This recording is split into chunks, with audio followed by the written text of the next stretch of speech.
Chapter 5. Ryle was correct. It only took a few days for my ankle to feel good enough that I could walk on it again. I waited a full week before attempting to leave my apartment though. The last thing I need is to re-injure it. Of course, the first place I went was to my floral shop. Alyssa was there when I arrived today, and to say I was shocked when I walked through the front doors is an understatement. It looked like a totally different building than the one I bought. There's still a ton of work that needs to be done, but she and Marshall had gotten rid of all the stuff we marked as trash. Everything else had been organized into piles. The windows had been washed, the floors had been mopped.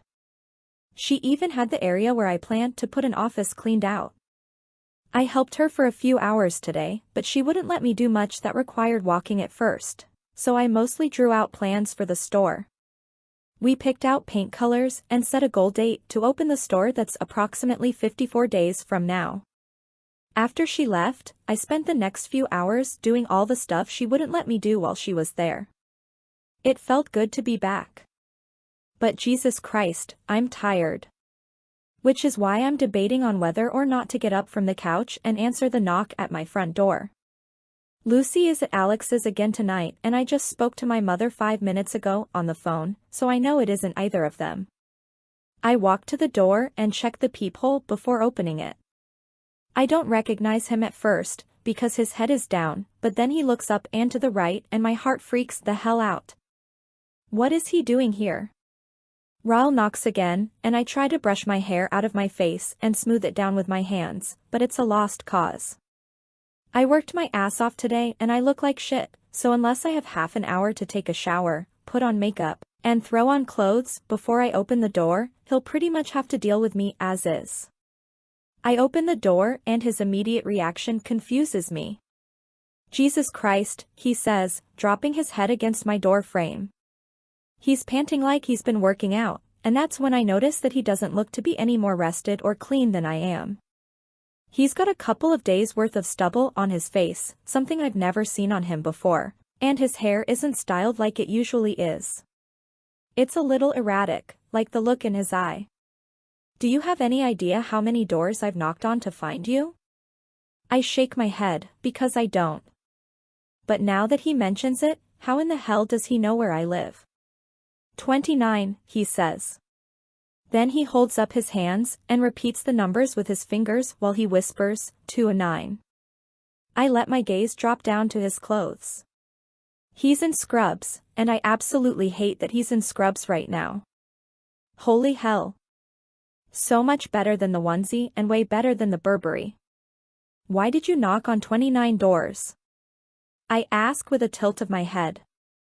You never told me which apartment was yours, he says, matter-of-factly. You said you lived in this building, but I couldn't remember if you even said which floor. And for the record, I almost started with the 3rd floor. I would have been here an hour ago if I went with my gut instinct. Why are you here? He runs his hands down his face and then points over my shoulder. Can I come in? I glance over my shoulder and then open the door farther. I guess. If you tell me what you want. He walks inside and I close the door behind us. He glances around, wearing his stupid hot scrubs, and puts his hands on his hips as he faces me. He looks a little disappointed, but I'm not sure if it's in me or himself. There's a really big naked truth coming, okay, he says. Brace yourself. I fold my arms over my chest and watch as he inhales a breath, preparing to speak. These next couple of months are the most important months in my entire career. I have to be focused. I'm closing in on the end of my residency, and then I'll have to sit for my exams. He's pacing my living room, talking frantically with his hands. But for the past week, I haven't been able to get you out of my head. I don't know why. At work, at home. All I can think about is how crazy it feels when I'm near you, and I need you to make it stop, Lily. He stops pacing and faces me. Please make it stop. Just once, that's all it'll take. I swear. My fingers are digging into the skin of my arms as I watch him. He's still panting a little, and his eyes are still frantic, but he's looking at me pleadingly. When is the last time you've had sleep? I ask him. He rolls his eyes like he's frustrated that I'm not getting it.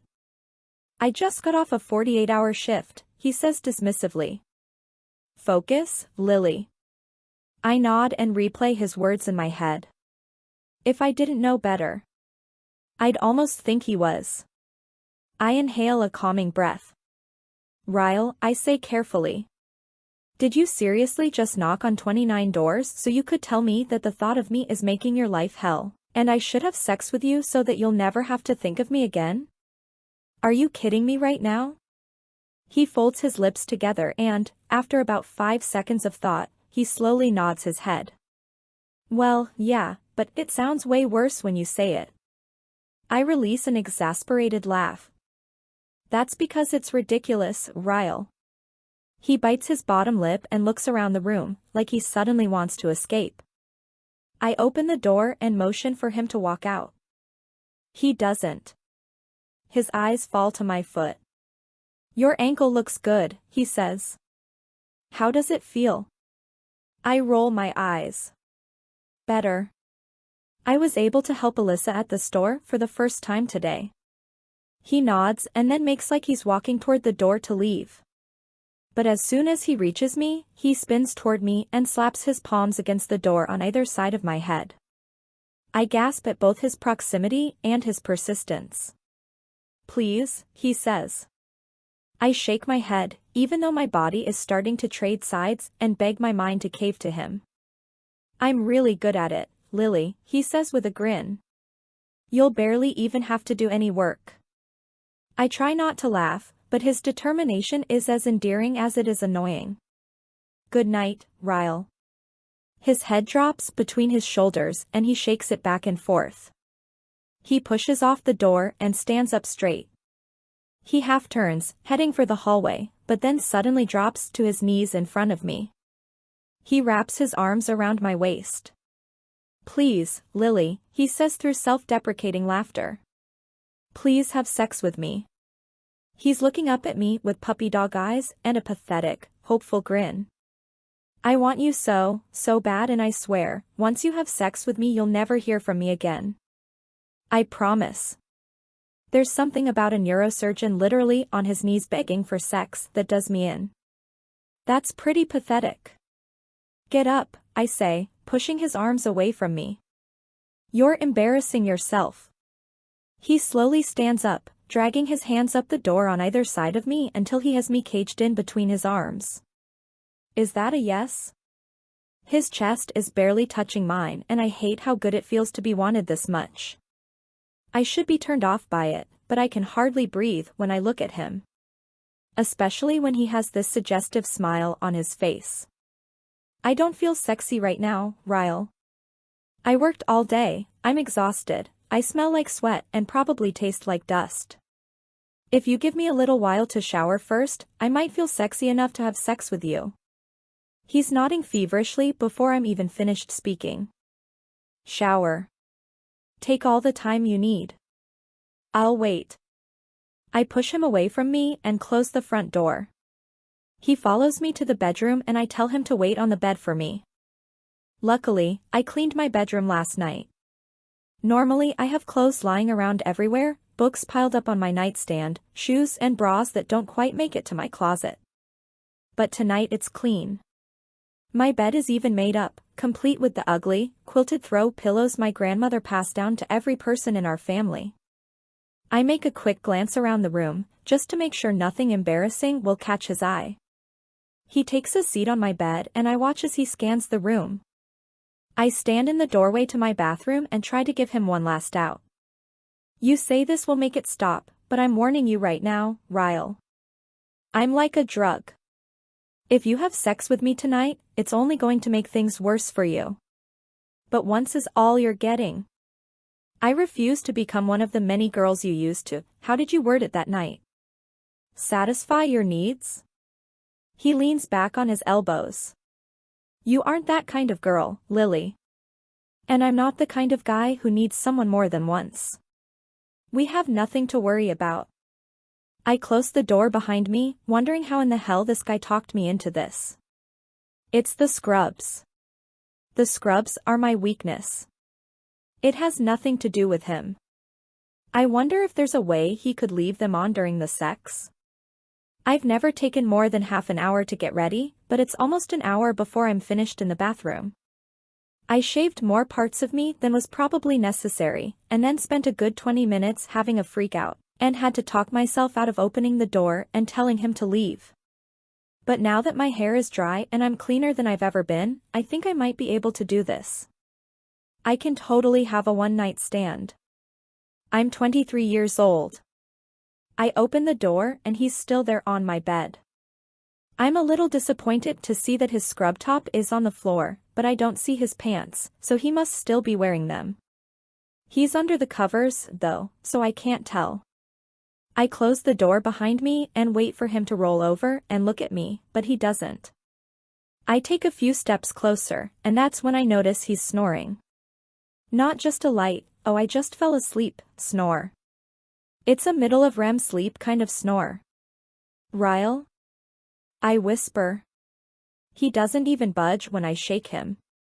You've got to be kidding me. I drop down onto the bed, not even caring if I wake him. I just spent an entire hour getting ready for him after busting my ass today, and this is how he treats this night? I can't be mad at him, though, especially seeing how peaceful he looks. I can't imagine working a 48-hour shift.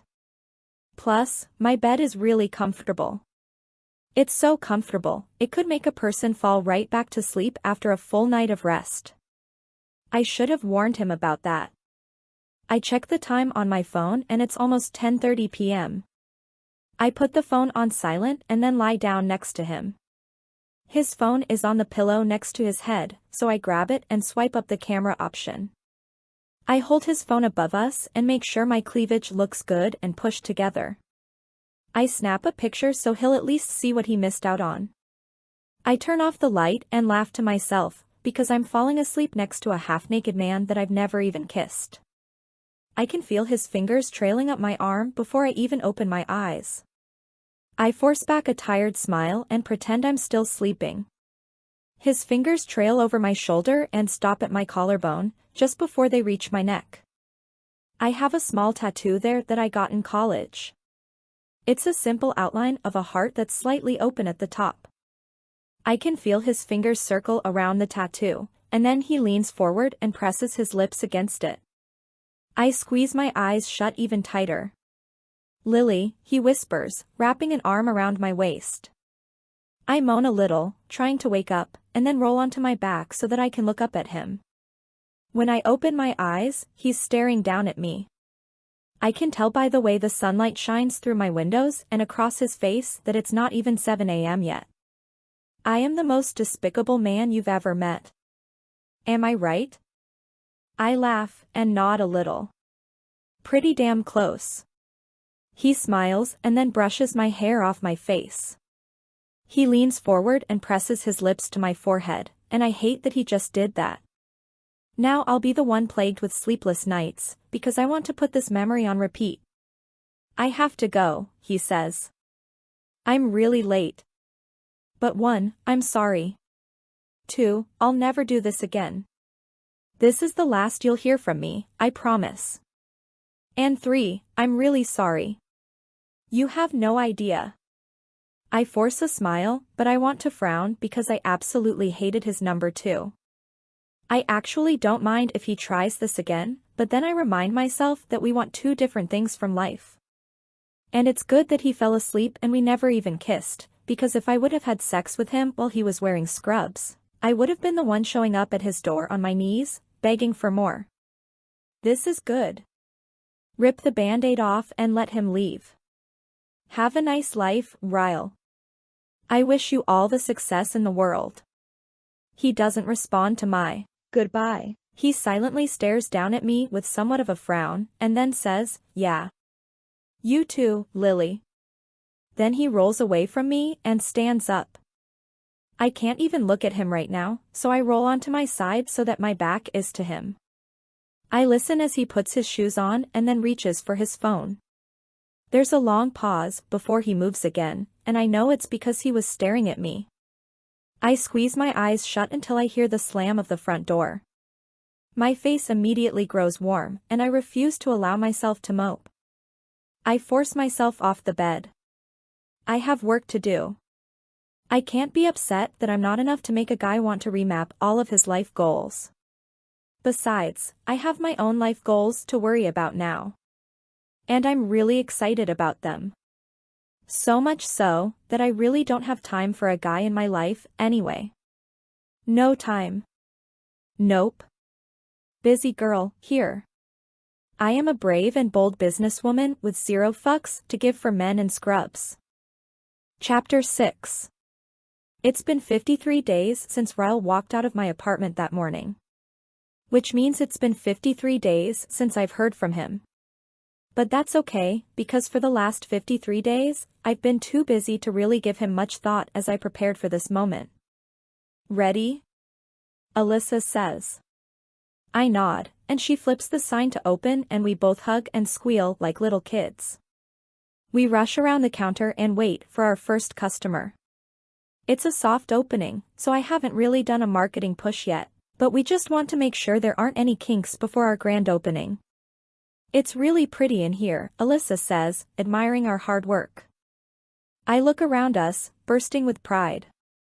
Of course I want to succeed, but at this point I'm not even sure if that matters. I had a dream and I busted my ass to make it come true. Whatever happens after today is just icing on the cake. It smells so good in here, I say. I love this smell. I don't know if we'll get any customers today, but we're both acting like this is the best thing that's ever happened to us, so I don't think that matters.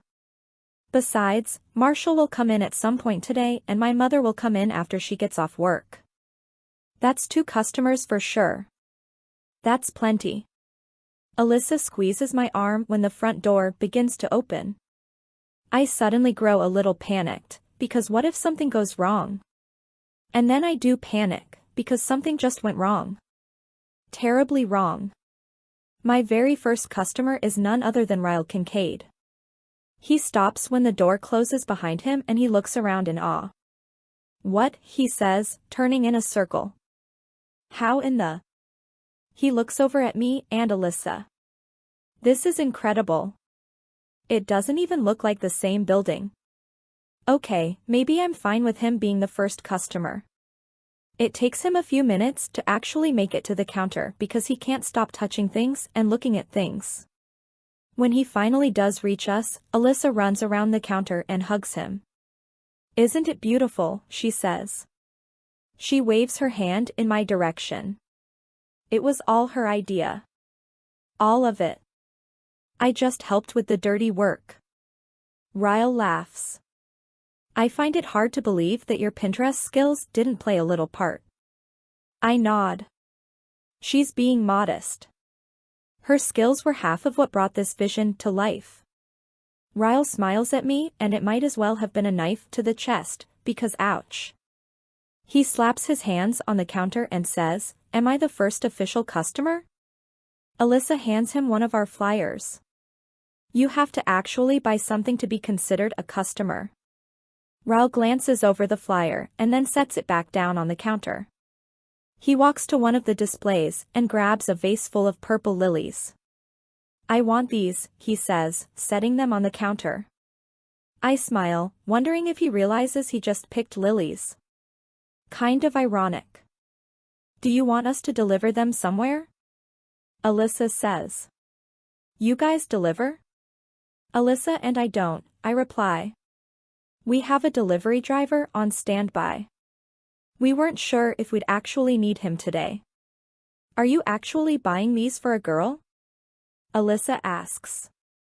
She's just prying into her brother's love life like a sister would naturally do, but I catch myself stepping closer to her so I can hear his answer better. I am, he says. His eyes meet mine and he adds, I don't think about her very much, though. Hardly ever. Alyssa grabs a card and slides it to him. Poor girl, she says. You are such a dick. She taps her finger on the card. Write your message to her on the front and the address you want them delivered to on the back. I watch him as he bends over the card and writes on both sides. I know I don't have a right, but I'm brimming with jealousy. Are you bringing this girl to my birthday party Friday? Alyssa asks him. I watch his reaction closely. He just shakes his head and without looking up he says, no. Are you going, Lily? I can't tell by his voice alone if he's hoping I'll be there or hoping I won't. Considering the stress I seem to cause him, I'm guessing it's the latter. I haven't decided yet.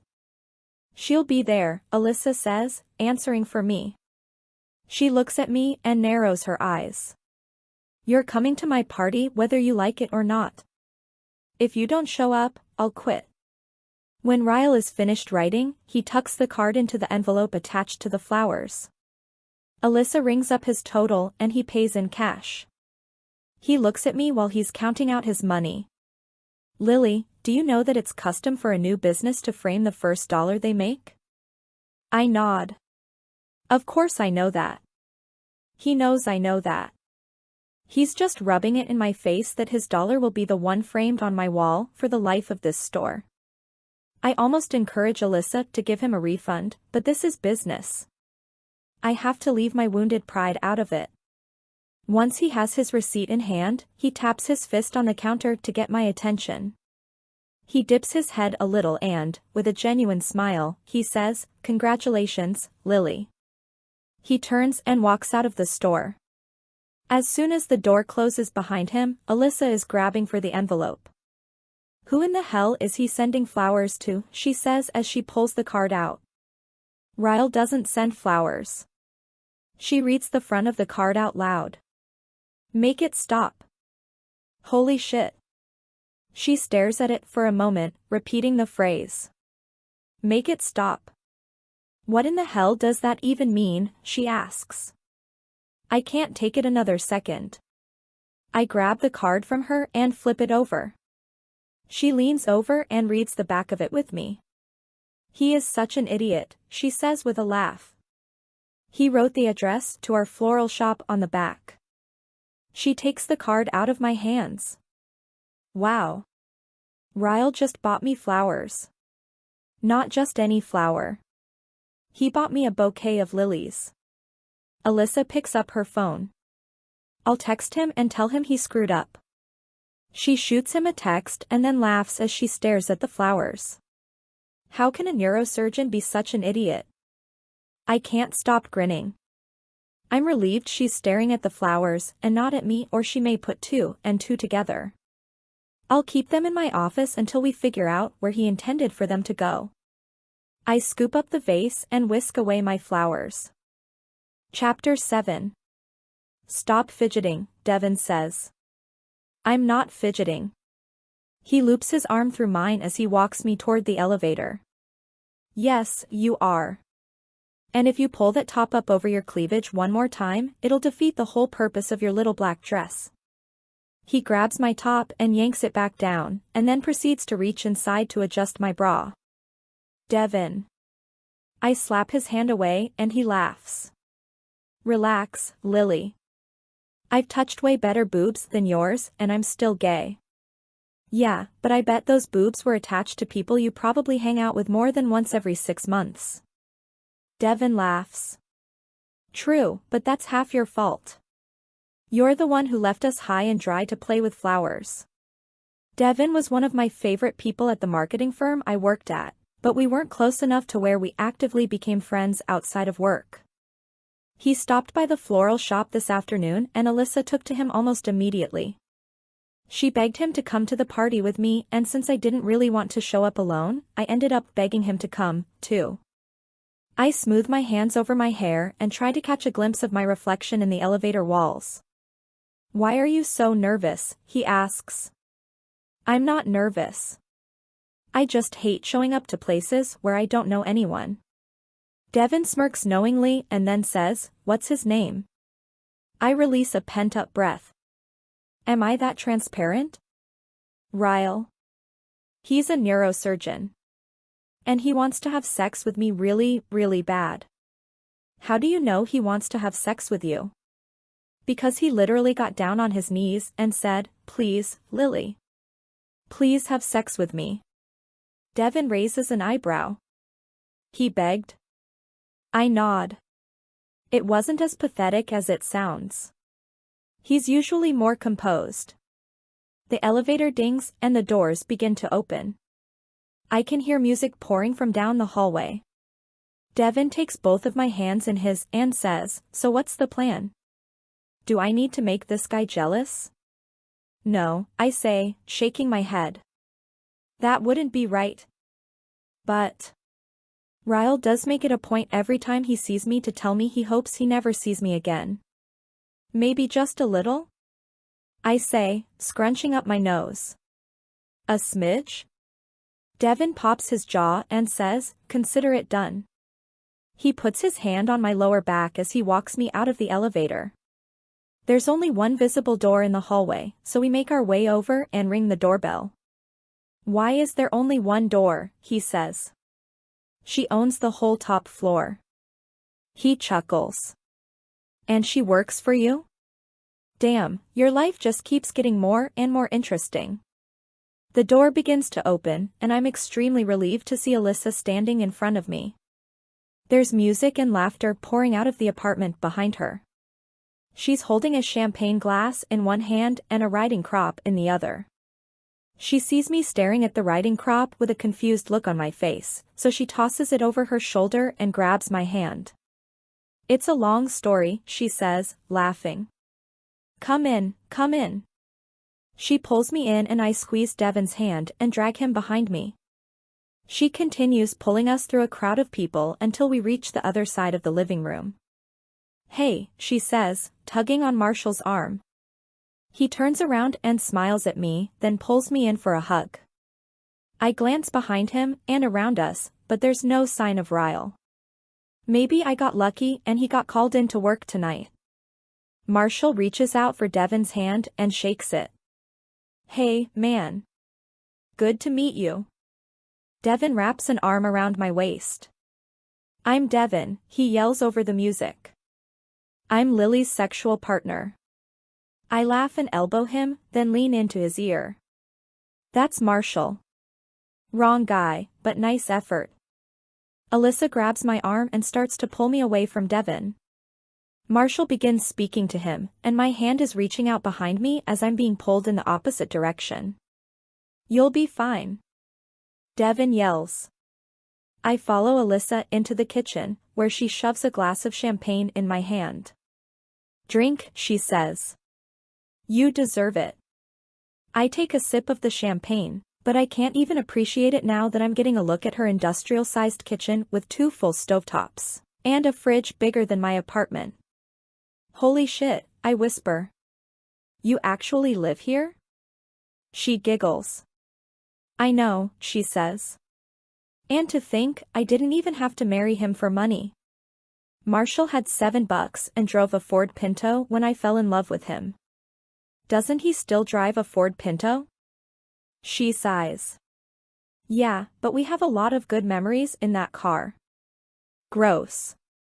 She wiggles her eyebrows. "So? Devin is cute. And probably more into Marshall than me." Man," she says. "That's a bummer. I thought I was playing matchmaker when I invited him to the party tonight." The kitchen door opens and Devin walks in. "Your husband is looking for you," he says to Alyssa. She twirls her way out of the kitchen, giggling the whole time. "I really like her," Devin says. "She's great, huh?" He leans against the island and says, "So? I think I just met the beggar." My heart flutters down my chest. I think the neurosurgeon has a better ring to it. I take another sip of my champagne. "How do you know it was him? Did he introduce himself?" He shakes his head. "Nah, but he overheard Marshall introducing me to someone as a Lily's date. I thought the look he gave me was going to set me on fire. That's why I came in here. I like you, but I'm not willing to die for you." I laugh. Don't worry, I'm sure that death glare he gave you was really his smile. They're superimposed most of the time. The door swings open again and I immediately stiffen, but it's only a caterer. I sigh with relief. Devin says, Lily, like my name is a disappointment. What? You look like you're about to puke, he says, accusingly. You really like him. I roll my eyes. But then I let my shoulders drop and I fake cry. I do, Devin. I do, I just don't want to. He takes my glass of champagne and downs the remainder of it, then locks his arm in mine again. Let's go mingle, he says, pulling me out of the kitchen against my will. The room is even more crowded now. There have to be more than 100 people here. I'm not even sure I know that many people. We walk around and work the room. I stand back while Devin does most of the talking. He knows someone in common with every person he's met so far, and after about half an hour of following him around, I'm convinced he's made it a personal game to find someone in common with everyone here. The whole time I mingle with him, my attention is half on him and half on the room, searching for traces of Ryle. I don't see him anywhere and I begin to wonder if the guy Devin saw was even Ryle to begin with. Well, that's odd, a woman says. What do you suppose it is? I look up and see that she's staring at a piece of art on the wall. It looks like a photograph blown up on canvas. I tilt my head to inspect it. The woman turns her nose up and says, I don't know why anyone would bother turning that photograph into wall art. It's awful. It's so blurry, you can't even tell what it is. She walks away in a huff, and I'm relieved. I mean, it's a bit weird, but who am I to judge Alyssa's taste? What do you think? His voice is low, deep, and right behind me. I close my eyes briefly and inhale a steadying breath before quietly exhaling, hoping he doesn't notice his voice has any effect on me whatsoever. I like it. I'm not quite sure what it is, but it's interesting. Your sister has good taste. He steps around me so that he's at my side, facing me. He takes a step closer until he's so close, he brushes my arm. You brought a date? He's asking it like it's a casual question, but I know it isn't. When I fail to respond, he leans in until he's whispering in my ear. He repeats himself, but this time it isn't a question. You brought a date. I find the courage to look over at him and instantly wish I hadn't. He's in a black suit that makes the scrubs look like child's play. First I swallow the unexpected lump in my throat and then I say, is it a problem that I brought a date? I look away from him and back at the photograph hanging on the wall. I was trying to make things easier on you. You know. Just trying to make it stop. He smirks and then downs the rest of his wine. How thoughtful of you, Lily. He tosses his empty wine glass toward a trash can in the corner of the room. He makes the shot, but the glass shatters when it hits the bottom of the empty container. I glance around me, but no one saw what just happened. When I look back at Ryle, he's halfway down a hallway. He disappears into a room and I stand here, looking at the picture again. That's when I see it. The picture is blurred, so it was hard to make out at first. But I can recognize that hair from anywhere. That's my hair. It's hard to miss, along with the marine-grade polymer lounge chair I'm lying on. This is the picture he took on the rooftop the first night we met. He must have had it blown up and distorted so no one would notice what it was. I bring my hand to my neck, because my blood feels like it's bubbling. It's really warm in here. Alyssa appears at my side. It's weird, huh, she says, looking at the picture. I scratch at my chest. It's really hot in here, I say. Don't you think? She glances around the room. Is it? I hadn't noticed, but I'm a little drunk. I'll tell Marshall to turn on the air. She disappears again, and the more I stare at the picture, the angrier I get. The man has a picture of me hanging in the apartment. He bought me flowers. He's giving me attitude because I brought a date to his sister's party. He's acting like there's actually something between us, and we've never even kissed. It all hits me at once. The anger, the irritation, the half glass of champagne I had in the kitchen. I'm so mad, I can't even think straight. If the guy wants to have sex with me so bad, he shouldn't have fallen asleep. If he doesn't want me to swoon, he shouldn't buy me flowers. He shouldn't hang cryptic pictures of me where he lives. All I want is fresh air. I need fresh air. Luckily, I know just where to find it. Moments later, I burst through the door to the rooftop. There are stragglers from the party up here. 3 of them, seated on the patio furniture. I ignore them and walk to the ledge with the good view and lean over it. I suck in several deep breaths and try to calm myself down. I want to go downstairs and tell him to make up his damn mind, but I know I need to have a clear head before I do that. The air is cold, and for some reason, I blame that on Ryle. Everything is his fault tonight. All of it. Wars, famine, gun violence, it all somehow links back to Ryle. Can we have a few minutes alone? I spin around, and Ryle is standing near the other guests. Immediately, all 3 of them nod and begin to stand up to give us privacy. I hold up my hands and say, wait, but none of them look at me. It's not necessary. Really, you don't have to leave. Ryle stands stoically with his hands in his pockets while one of the guests mutters, it's fine, we don't mind. They begin to file back down the stairwell. I roll my eyes and spin back toward the ledge once I'm alone with him. Does everyone always do what you say? I ask, irritated. He doesn't respond. His footsteps are slow and deliberate as he closes in on me. My heart begins to beat like it's on a speed date, and I start scratching at my chest again. Lily, he says from behind me. I turn around and grip the ledge behind me with both hands. His eyes journey down to my cleavage. As soon as they do, I yank at the top of my dress so he can't see it, and then I grip the ledge again. He laughs and takes another step closer. We're almost touching now, and my brain is mush. It's pathetic. I'm pathetic. I feel like you have a lot to say, he says. So I'd like to give you the opportunity to speak your naked truth. Ha! I say with a laugh. Are you sure about that? He nods, so I prepare to let him have it. I push against his chest and make my way around him so that he's the one leaning against the ledge now. I can't tell what you want, Ryle. And every time I get to the point where I start to not give a shit, you show up again out of the blue. You show up at my work, you show up at my apartment door, you show up at parties, you. I live here, he says, excusing the last one. That pisses me off even more. I clench my fists. Ugh. You're driving me crazy.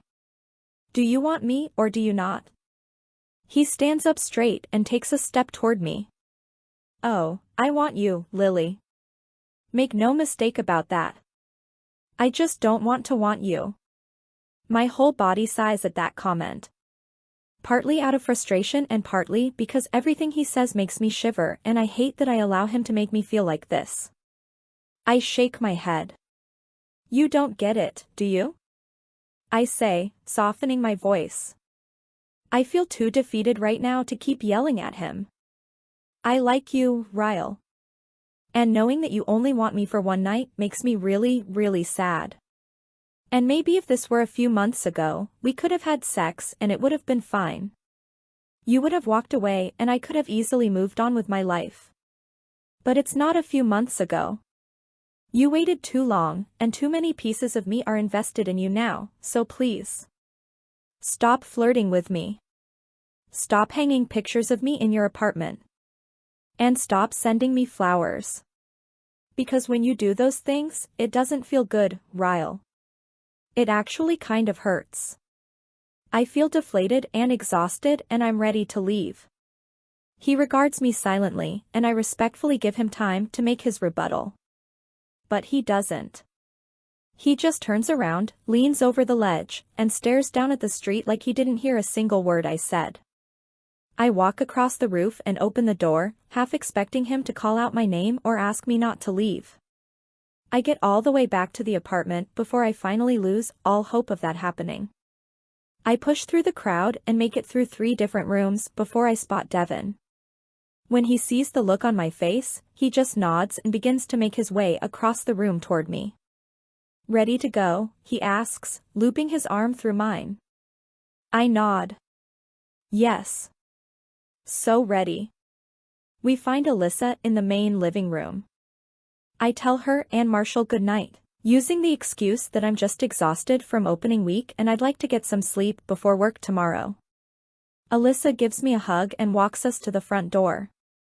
"I'll be back on Monday," she says to me, kissing me on the cheek. "Happy birthday," I say to her. Devin opens the door, but right before we step into the hallway, I hear someone yell my name. I turn around and Ryle is pushing through the crowd on the other side of the room. "Lily, wait," he yells, still trying to make his way over to me. My heart is erratic. He's walking quickly, stepping around people, growing more frustrated with every person in his way. He finally reaches a break in the crowd and makes eye contact with me again. He holds my gaze as he marches toward me. He doesn't slow down. Alyssa has to step out of his way as he walks straight up to me. At first, I think he might kiss me, or at least give a rebuttal to everything I said to him upstairs. But instead, he does something I'm not at all prepared for. He scoops me up into his arms. "Ryle?" I yell, gripping him around the neck, afraid he might drop me. "Put me down." He has an arm wrapped under my legs and one under my back. "I need to borrow Lily for the night," he says to Devin. "That okay?" I look at Devin and shake my head, wide-eyed. Devin just smirks and says, "Be my guest." Traitor. Ryle starts to turn and walk back toward the living room. I look at Alyssa as I pass her. Her eyes are wide with confusion. "I'm going to kill your brother." I yell at her. Everyone in the entire room is staring now. I'm so embarrassed, I just press my face against Ryle's chest as he walks me down the hallway and into his bedroom. Once the door is shut behind us, he slowly lowers my feet back to the floor. I immediately start to yell at him and try to push him out of the way of the bedroom door, but he spins me and shoves me against the door, grabbing both of my wrists. He presses them against the wall above my head and says, "Lily?" He's looking at me so intently, I stop trying to fight him off of me and I hold my breath. His chest is pressing against mine, my back is pressed to the door. And then his mouth is on mine. Warm pressure against my lips. Despite the strength behind them, his lips are like silk.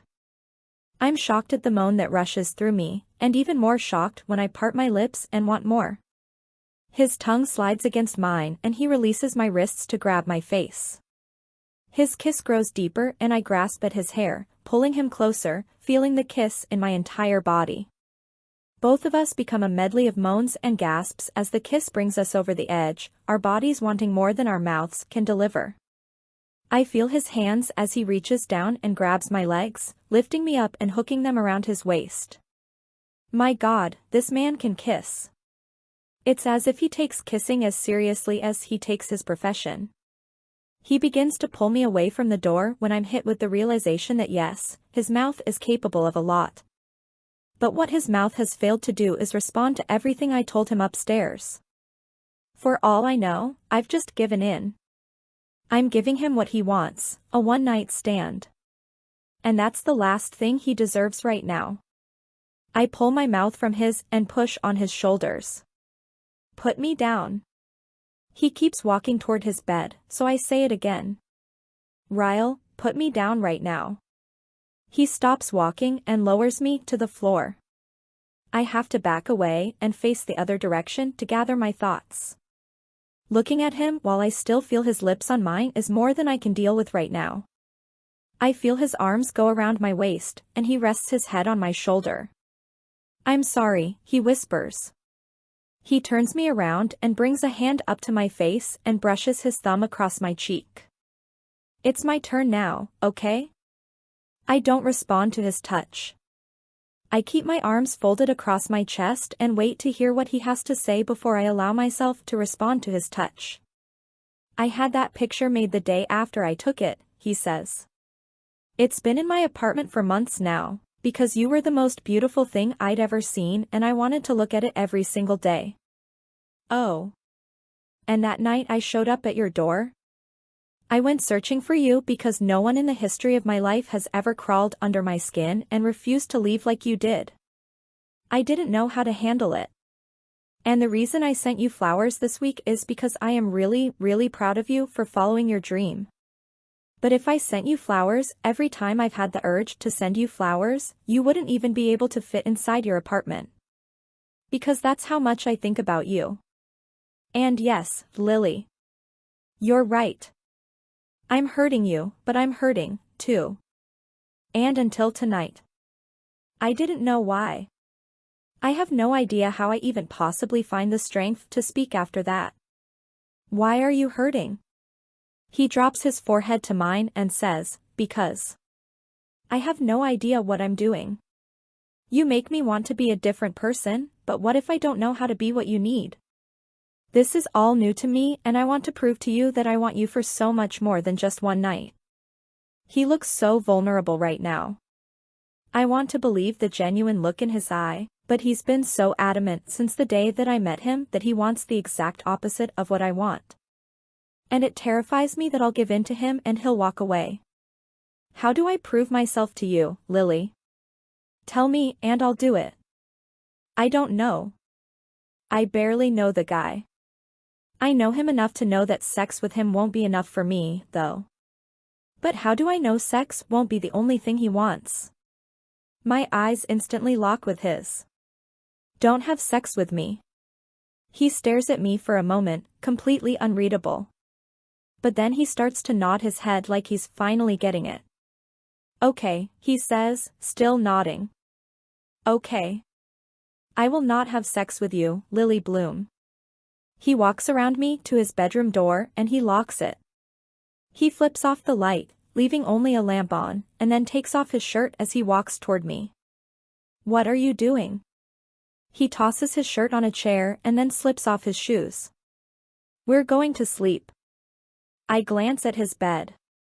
Then at him. Right now? He nods and walks over to me. In one swift movement, he lifts my dress up and over my head, until I'm standing in the middle of his bedroom floor in my bra and panties. I cover myself, but he doesn't even look twice.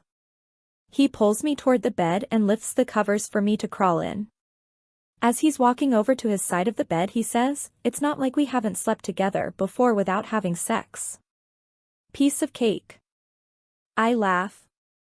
He reaches his dresser and plugs his phone into a charger. I take a moment to skim his bedroom. This certainly isn't the type of spare bedroom I'm used to. 3 of my bedrooms could fit in here.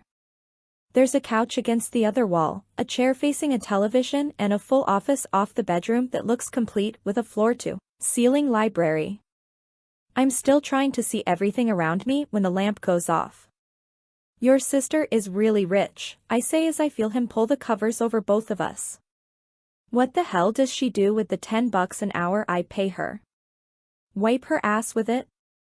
He laughs and grabs my hand, sliding his fingers through mine. She probably doesn't even cash the checks, he says.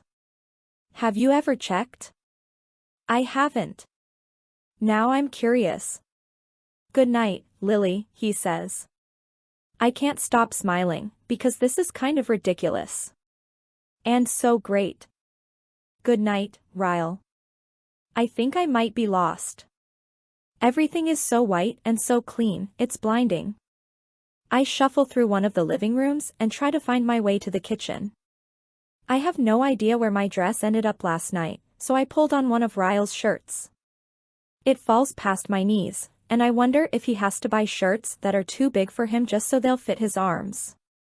There are too many windows and way too much sun, so I'm forced to shield my eyes as I go in search of coffee. I push through the kitchen doors and find a coffee maker. Thank you, Jesus. I set it to brew and then go and search for a mug when the kitchen door opens behind me. I spin around and I'm relieved to see that Alyssa isn't always a perfect concoction of makeup and jewelry. Her hair is in a messy topknot and mascara is smeared down her cheeks. She points at the coffee maker. "I'm gonna need me some of that," she says. She pulls herself up on the island and then slouches forward. "Can I ask you a question?" I say. She barely has the energy to nod. I wave my hand around the kitchen. "How did this happen? How in the hell did your entire house become spotless between the party last night and me waking up just now? Did you stay up and clean?" She laughs. "We have people for that," she says. "People?" She nods. "Yep. There are people for everything," she says. "You'd be surprised. Think of something. Anything. We probably have people for it." "Groceries?" "People," she says. "Christmas decor?" She nods. "People for that, too." "What about birthday gifts? Like for family members?" She grins. "Yep. People. Everyone in my family receives a gift and a card for every occasion and I never have to lift a finger." I shake my head. "Wow. How long have you been this rich?" 3 years, she says. Marshall sold a few apps he developed to Apple for a lot of money. Every 6 months, he creates updates and sells those, too. The coffee transitions into a slow drip, so I grab a mug and fill it up. "You want anything in yours?" I ask. "Or do you have people for that?" She laughs. "Yes. I have you, and I'd like sugar, please." I stir some sugar into her cup and walk it over to her, then pour myself a cup. It grows quiet for a while as I mix in creamer, waiting for her to say something about me and Ryle. The conversation is inevitable. "Can we just get the awkwardness out of the way?" she says. I sigh, relieved. "Please. I hate this." I face her and take a sip of my coffee. She sets hers down beside her and then grips the countertop. "How did that even happen?" I shake my head, trying my best not to smile like I'm love-struck. I don't want her to think I'm weak or a fool for giving in to him. "We met before I knew you." She tilts her head. "Wait," she says. "Before we got to know each other better or before we knew each other at all?" "At all," I say. "We had a moment one night, about 6 months before I met you." "A moment," she says. "As in a one-night stand?" "No," I say. "No, we never even kissed until last night." "I don't know, I can't explain it. We just had this sort of flirtation thing going on for a really long time and it finally came to a head last night. That's all." She picks up her coffee again and takes a slow drink from it. She stares down at the floor for a while and I can't help but notice she looks a little sad. "Alyssa? You're not mad at me, are you?" She immediately shakes her head. "No, Lily. She sets down her coffee cup again. "I just know my brother. And I love him. I really do. But what?" Alyssa and I both look in the direction of the voice. Ryle is standing in the doorway with his arms folded across his chest. He's wearing a pair of gray jogging pants that are barely hanging on to his hips. No shirt. I'll be adding this outfit to all the other ones I've cataloged in my head. Ryle pushes off the door and makes his way into the kitchen. He walks over to me and takes my cup of coffee out of my hands. He leans in and kisses me on the forehead, then takes a drink as he leans against the counter. "I didn't mean to interrupt," he says to Alyssa. "By all means, continue your conversation." Alyssa rolls her eyes and says, "Stop." He hands me back my cup of coffee and turns around to grab his own mug. He begins to pour from the pot. It sounded to me like you were about to give Lily a warning. I'm just curious as to what you have to say. Alyssa hops off the counter and carries her mug to the sink. She's my friend, Ryle. You don't have the best track record when it comes to relationships. She washes out the mug and then leans her hip into the sink, facing us. As her friend, I have the right to give her my opinion when it comes to the guys she dates. That's what friends do. I'm suddenly feeling uncomfortable as the tension grows thicker between the two of them. Ryle doesn't even take a drink of his coffee. He walks toward Alyssa and pours it out in the sink. He's standing right in front of her, but she won't even look at him. Well, as your brother, I would hope you had a little more faith in me than you do. That's what siblings do. He walks out of the kitchen, shoving the door open. When he's gone, Alyssa takes a deep breath. She shakes her head and pulls her hands up to her face. Sorry about that, she says, forcing a smile. I need to shower. You don't have people for that? She laughs as she exits the kitchen. I wash my mug in the sink and head back to Ryle's bedroom. When I open the door, he's sitting on the couch, scrolling through his phone. He doesn't look up at me when I walk in, and for a second, I think he might be mad at me, too. But then he tosses his phone aside and leans back into the couch. Come here, he says. He grabs my hand and pulls me down on top of him so that I'm straddling him. He brings my mouth to his and kisses me so hard, it makes me wonder if he's trying to prove his sister wrong. Ryle pulls away from my mouth and slowly rakes his eyes down my body. I like you in my clothes. I smile. Well, I have to get to work, so unfortunately, I can't keep them on. He brushes the hair from my face and says, I have a really important surgery coming up that I need to prepare for. Which means I probably won't see you for a few days. I try to hide my disappointment, but I have to get used to it if he really wants to try and make something work between us. He's already warned me that he works too much. I'm busy, too. Grand opening is on Friday. He says, oh, I'll see you before Friday. Promise. I don't hide my grin this time. Okay. He kisses me again, this time for a solid minute. He starts to lower me to the couch, but then he shoves away from me and says, Nope. I like you too much to make out with you. I lie down on the couch and watch him get dressed for work. To my enjoyment, he puts on scrubs. Chapter 8. We need to talk, Lucy says. She's sitting on the couch, mascara streaked down her cheeks. Oh, shit. I drop my purse and rush over to her. As soon as I sit down next to her, she starts crying. What's wrong? Did Alex break up with you? She starts shaking her head and then I really start freaking out. Please don't say cancer. I grab her hand, and that's when I see it. Lucy. You're engaged?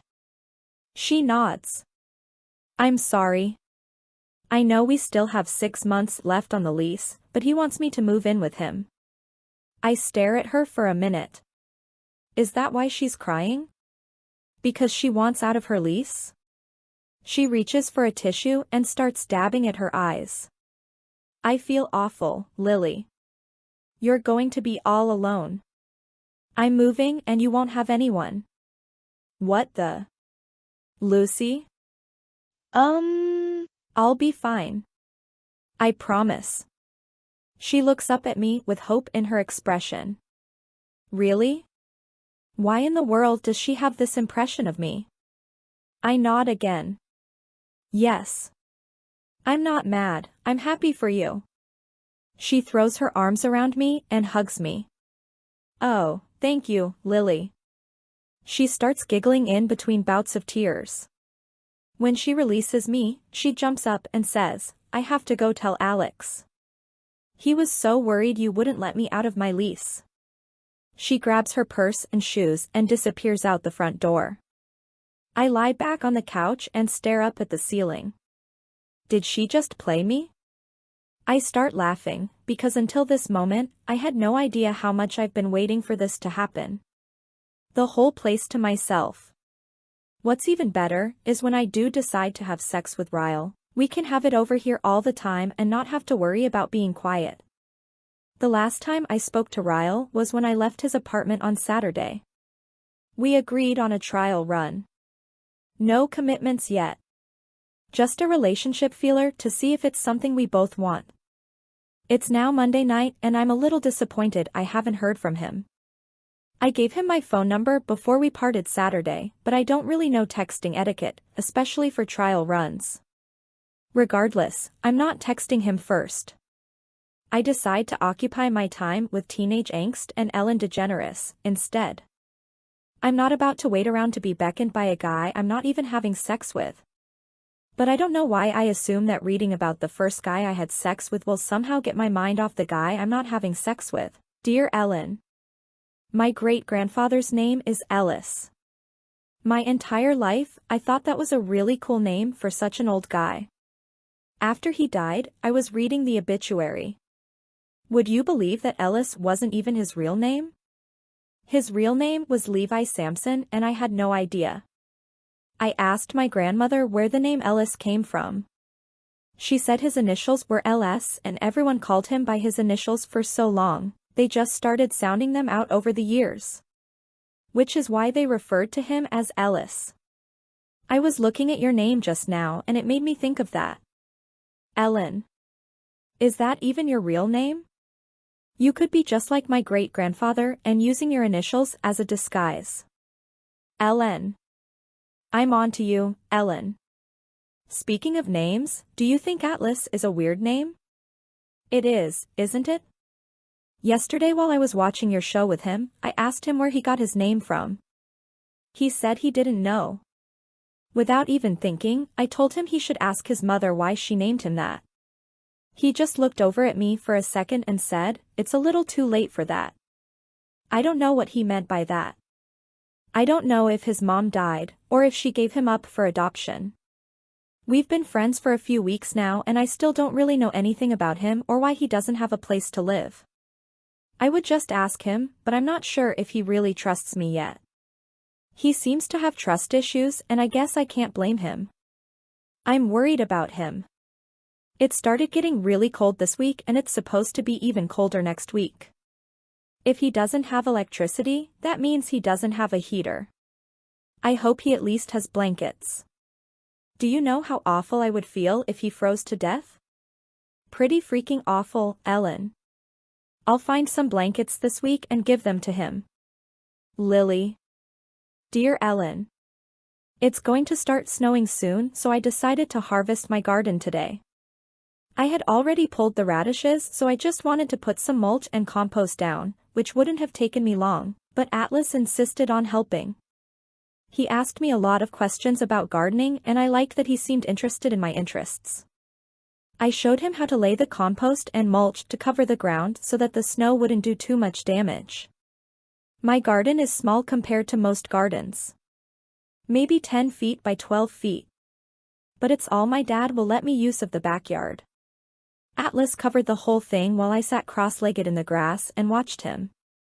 I wasn't being lazy, he just took over and wanted to do it so I let him. I can tell he's a hard worker. I wonder if maybe keeping himself busy takes his mind off of things and that's why he always wants to help me so much. When he was finished, he walked over and dropped down next to me on the grass. "What made you want to grow things?" he asked. I glanced over at him and he was sitting cross-legged, looking at me curiously. I realized in that moment that he's probably the best friend I've ever had, and we barely know anything about each other. I have friends at school, but they're never allowed to come over to my house for obvious reasons. My mother is always worried something might happen with my father and word might get out about his temper. I also never really get to go to other people's houses, but I'm not sure why. Maybe my father doesn't want me staying over at friends' houses because I might witness how a good husband is supposed to treat his wife. He probably wants me to believe the way he treats my mother is normal. Atlas is the first friend I've ever had that's ever been inside my house. He's also the first friend to know how much I like to garden. And now he's the first friend to ever ask me why I garden.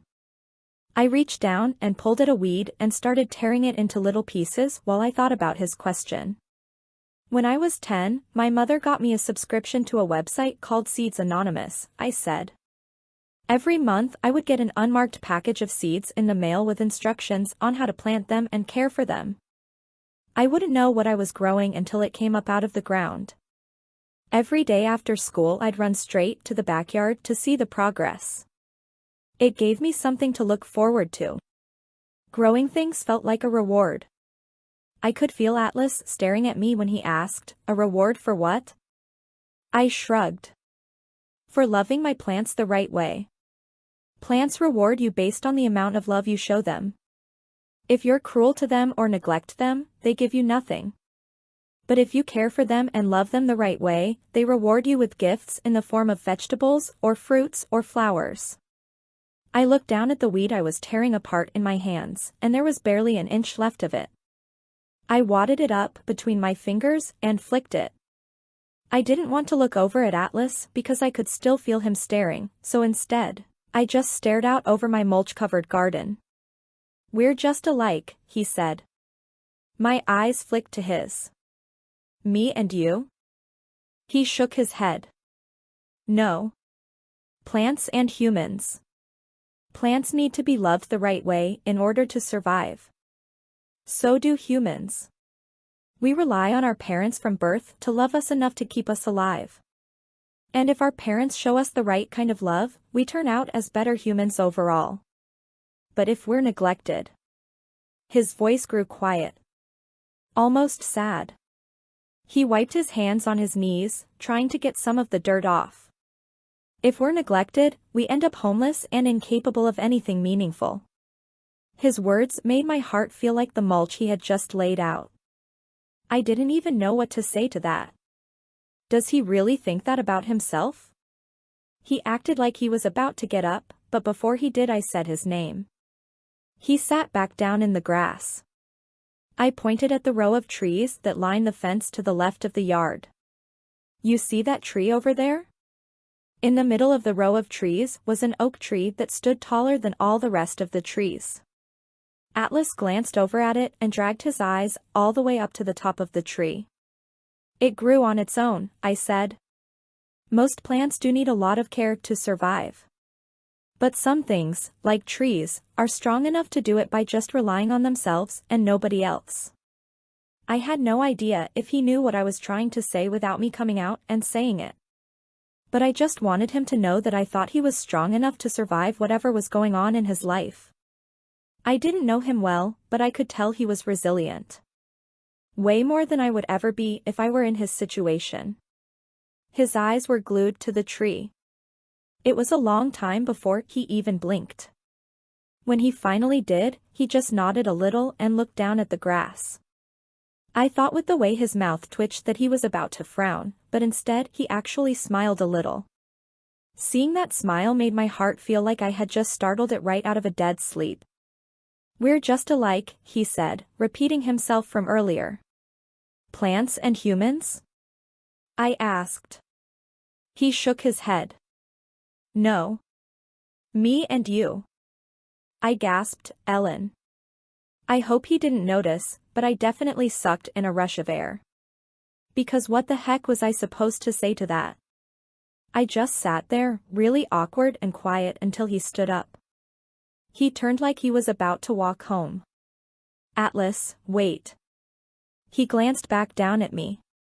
I pointed at his hands and said, "You might want to take a quick shower before you go back. Compost is made from cow manure." He lifted his hands and looked down at them, and then he looked down at his compost-covered clothes. "Cow manure? Seriously?" I grinned and nodded. He laughed a little, and then, before I knew it, he was on the ground next to me, wiping his hands all over me. We were both laughing as he reached to the bag next to us and stuck his hand inside, then smeared it down my arms. "Ellen, I am confident that the next sentence I am about to write has never been written or spoken aloud before. When he was wiping that cow shit on me, it was quite possibly the most turned on I have ever been. After a few minutes, we were both lying on the ground, breathing hard, still laughing. He finally stood up and pulled me to my feet, knowing he couldn't waste minutes if he wanted a shower before my parents came home. Once he was in the shower, I washed my hands in the sink and just stood there, wondering what he meant earlier when he said we were just alike. Was it a compliment? It sure felt like one. Was he saying that he thought I was strong, too? Because I certainly didn't feel strong most of the time. In that moment, just thinking about him made me feel weak. I wondered what I was going to do about the way I was starting to feel when I was around him. I also wondered how long I can keep hiding him from my parents. And how long he'll be staying at that house. Winters in Maine are unbearably cold and he won't survive without a heater. Or blankets. I gathered myself and went in search of all the spare blankets I could find. I was going to give them to him when he got out of the shower, but it was already 5 and he left in a hurry. I'll give them to him tomorrow. Lily. Dear Ellen. Harry Connick Jr. is freaking hilarious. I'm not sure if you've ever had him on your show, because I hate to admit I've probably missed an episode or two since you've been on the air, but if you've never had him, you should. Actually, have you ever watched Late Night with Conan O'Brien? He has this guy named Andy who sits on the couch for every episode. I wish Harry could sit on your couch for every episode. He just has the best one-liners, and the two of you together would be epic. I just want to say thank you. I know that you don't have a show on TV for the sole purpose of making me laugh, but sometimes it feels that way. Sometimes my life just makes me feel like I've lost the ability to laugh or smile, but then I turn on your show and no matter what mood I'm in when I turn on the TV, I always feel better by the time your show is over. So yeah. Thanks for that. I know you probably want an update on Atlas, and I'll give you one in a second. But first I need to tell you about what happened yesterday. My mother is a teaching assistant over at Brimmer Elementary. It's a bit of a drive and that's why she never gets home until around 5 o'clock. My dad works 2 miles from here, so he's always home right after 5. We have a garage, but only one car can fit in it because of all my dad's stuff. My dad keeps his car in the garage and my mom keeps her car in the driveway. Well, yesterday my mom got home a little bit early. Atlas was still at the house and we were almost finished watching your show when I heard the garage door start to open. He ran out the back door and I rushed around the living room cleaning up our soda cans and snacks. It had started snowing really hard around lunchtime yesterday and my mother had a lot of stuff to carry in, so she pulled up in the garage so she could bring it all in through the kitchen door. It was work stuff and a few groceries. I was helping her bring everything inside when my dad pulled up in the driveway. He started honking his horn because he was mad that my mom was parked in the garage. I guess he didn't want to have to get out of his car in the snow. That's the only thing I can think of that would make him want her to move her car right then and there, instead of just waiting until she was finished unloading it. Come to think of it, why does my father always get the garage? You would think a man wouldn't want the woman he loves to get the shittier parking spot.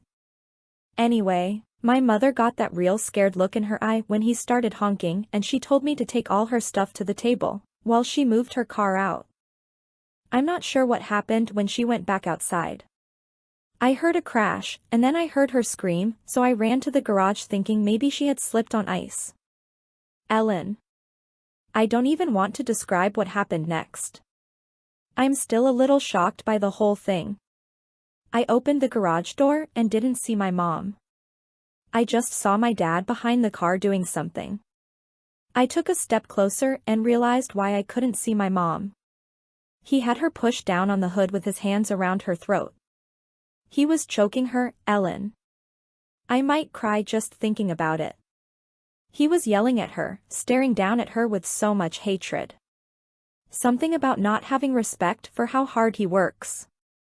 I don't know why he was mad, really, because all I could hear was her silence while she struggled to breathe. The next few minutes are a blur, but I know I started screaming at him.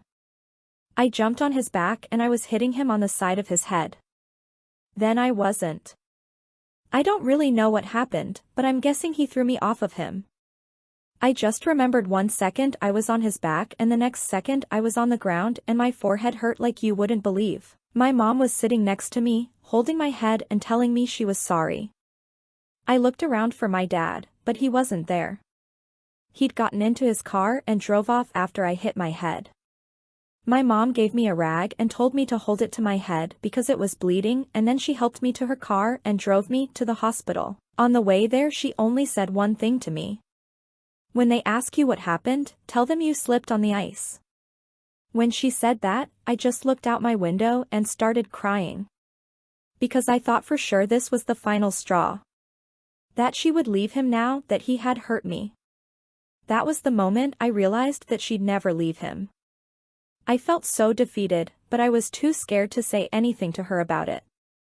I had to get 9 stitches in my forehead.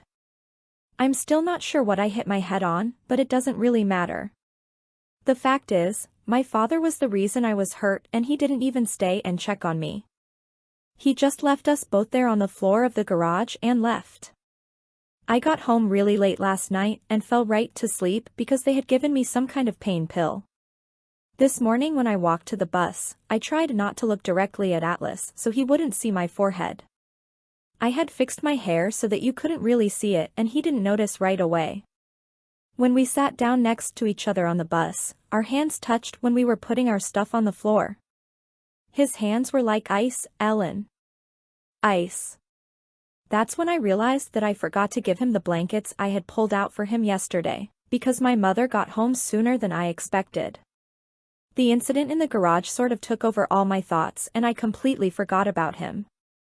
It had snowed and iced all night and he had been over there at that house in the dark all by himself.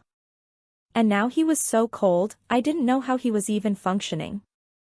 I grabbed both of his hands in mine and said, "Atlas. You're freezing."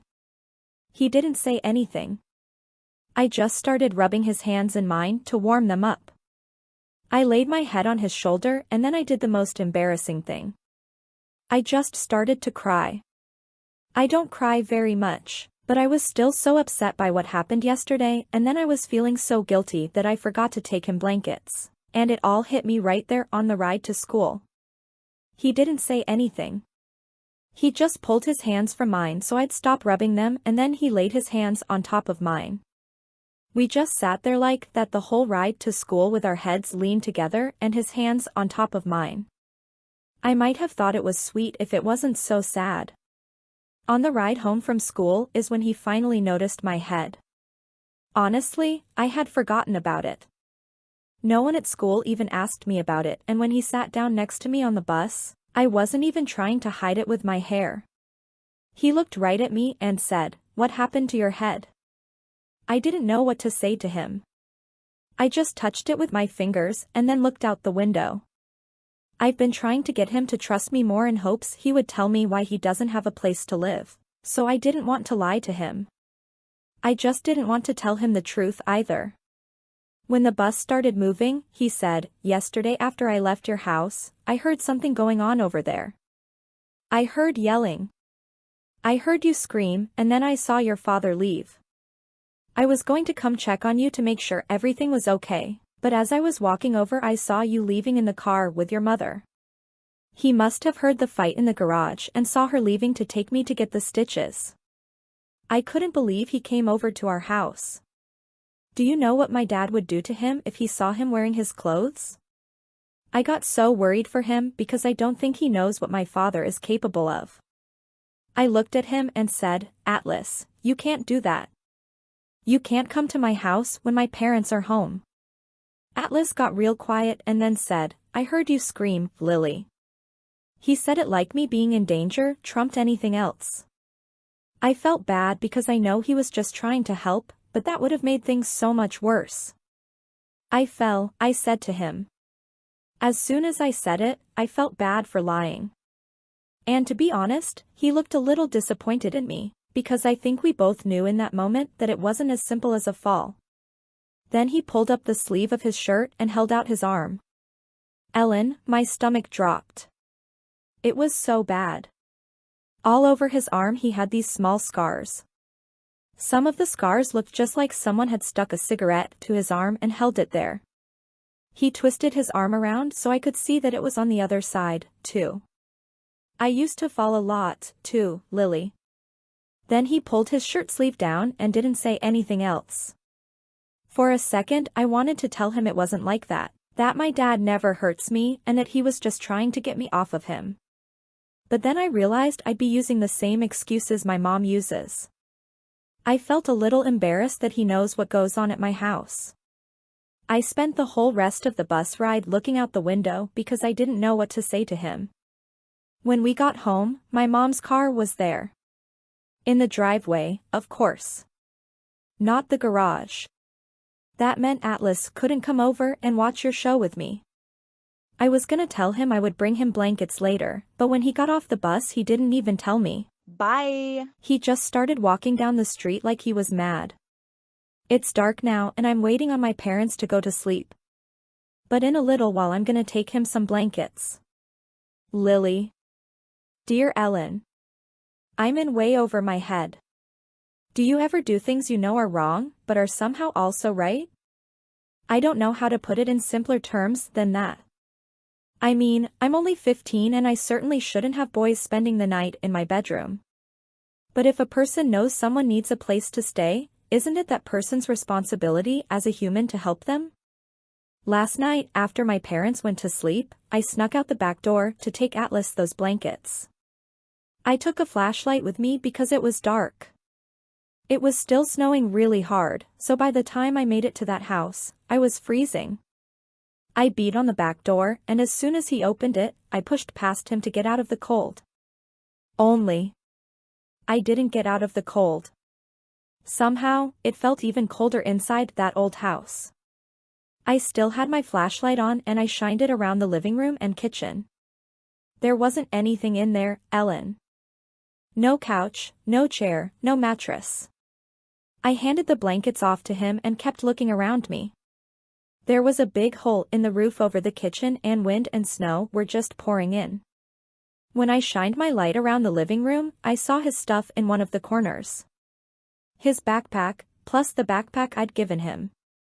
There was a little pile of other stuff I'd given him, like some of my dad's clothes. And then there were 2 towels on the floor. One I guess he laid on and one he covered up with. I put my hand over my mouth because I was so horrified. He'd been there living like that for weeks. Atlas put his hand on my back and tried to walk me back out the door. You shouldn't be over here, Lily, he said. You could get in trouble. That's when I grabbed his hand and said, you shouldn't be here either. I started to pull him out the front door with me, but he yanked his hand back. That's when I said, you can sleep on my floor tonight. I'll keep my bedroom door locked. You can't sleep here, Atlas. It's too cold and you'll get pneumonia and die. He looked like he didn't know what to do. I'm sure the thought of being caught in my bedroom was just as scary as getting pneumonia and dying. He looked back at his spot in the living room and then he just nodded his head once and said, okay. So you tell me, Ellen. Was I wrong letting him sleep in my room last night? It doesn't feel wrong. It felt like the right thing to do. But I sure would get in a lot of trouble if we had been caught. He slept on the floor, so it's not like it was anything more than me just giving him somewhere warm to sleep. I did learn a little more about him last night. After I snuck him in the back door and to my room, I locked my door and made a pallet for him on the floor next to my bed. I set the alarm for 6 a.m. and told him he'd have to get up and leave before my parents woke up, since sometimes my mom wakes me up in the mornings. I crawled in my bed and scooted over to the edge of it so I could look down at him while we talked for a little while. I asked him how long he thought he might stay there and he said he didn't know. That's when I asked him how he ended up there. My lamp was still on, and we were whispering, but he got real quiet when I said that. He just stared up at me with his hands behind his head for a moment. Then he said, I don't know my real dad. He never had anything to do with me. It's always just been me and my mom, but she got remarried about 5 years ago to a guy who never really liked me much. We fought a lot. When I turned 18 a few months ago, we got in a big fight and he kicked me out of the house. He took a deep breath like he didn't want to tell me anymore. But then he started talking again. I've been staying with a friend of mine and his family since then, but his dad got a transfer to Colorado and they moved. They couldn't take me with them, of course. His parents were just being nice by letting me stay with them and I knew that, so I told them I talked to my mom and that I was moving back home. The day they left, I didn't have anywhere to go. So I went back home and told my mom I'd like to move back in until I graduated. She wouldn't let me. Said it would upset my stepfather. He turned his head and looked at the wall. So I just wandered around for a few days until I saw that house. Figured I would just stay there until something better came along or until I graduated. I'm signed up to go to the Marines come May, so I'm just trying to hang on until then. May is 6 months away, Ellen. 6. I had tears in my eyes when he finished telling me all that. I asked him why he didn't just ask someone if they could help him. He said he tried, but it's harder for an adult than a kid, and he's already 18. He said someone gave him a number for some shelters who might help him. There were 3 shelters in a 20-mile radius of our town, but 2 of them were for battered women. The other one was a homeless shelter, but they only had a few beds and it was too far away for him to walk there if he wanted to go to school every day. Plus, you have to wait in a long line to try and get a bed. He said he tried it once, but he feels safer in that old house than he did at the shelter. Like the naive girl I am when it comes to situations like his, I said, but aren't there other options? Can't you just tell the school counselor what your mom did? He shook his head and said he's too old for foster care. He's 18, so his mother can't get in trouble for not allowing him to go back home. He said he called about getting food stamps last week, but he didn't have a ride or money to get to his appointment. Not to mention he doesn't have a car, so he can't very well find a job. He said he's been looking, though. After he leaves my house in the afternoons he goes and applies at places, but he doesn't have an address or a phone number to put down on the application, so that makes it harder for him. I swear, Ellen, every question I threw at him, he had an answer for. It's like he's tried everything not to be stuck in the situation he's in, but there isn't enough help out there for people like him. I got so mad at his whole situation, I told him he was crazy for wanting to go into the military. I wasn't so much whispering when I said, why in the heck would you want to serve a country that has allowed you to end up in this kind of situation? You know what he said next, Ellen? His eyes grew sad and he said, it's not this country's fault my mother doesn't give a shit about me. Then he reached up and turned off my lamp. Good night, Lily, he said. I didn't sleep much after that. I was too mad. I'm not even sure who I'm mad at. I just kept thinking about our country and the whole world and how screwed up it is that people don't do more for each other. I don't know when humans started only looking out for themselves. Maybe it's always been this way. It made me wonder how many people out there were just like Atlas. It made me wonder if there were other kids at our school who might be homeless. I go to school every day and internally complain about it most of the time, but I've never once thought that school might be the only home some kids have. It's the only place Atlas can go and know he'll have food. I'll never be able to respect rich people now, knowing they willingly choose to spend their money on materialistic things rather than using it to help other people. No offense, Ellen. I know you're rich, but I guess I'm not referring to people like you. I've seen all the stuff you've done for others on your show and all the charities you support. But I know there are a lot of rich people out there who are selfish. Hell, there are even selfish poor people. And selfish middle-class people. Look at my parents. We aren't rich, but we certainly aren't too poor to help other people. Yet, I don't think my dad has ever done anything for a charity. I remember one time we were walking into a grocery store and an old man was ringing a bell for the Salvation Army. I asked my dad if we could give him some money and he told me no, that he works hard for his money and he wasn't about to let me give it away. He said it isn't his fault that other people don't want to work. He spent the whole time we were in the grocery store telling me about how people take advantage of the government, and until the government stops helping those people by giving them handouts, the problem won't ever go away. Ellen, I believed him. That was 3 years ago, and all this time I thought homeless people were homeless because they were lazy or drug addicts, or just didn't want to work like other people. But now I know that's not true. Sure, some of what he said was true to an extent, but he was using the worst-case scenarios. Not everyone is homeless because they choose to be. They're homeless because there isn't enough help to go around. And people like my father are the problem. Instead of helping others, people use the worst-case scenarios to excuse their own selfishness and greed. I'll never be like that. I swear to you, when I grow up, I'm going to do everything I can to help other people. I'll be like you, Ellen. Just probably not as rich. Lily.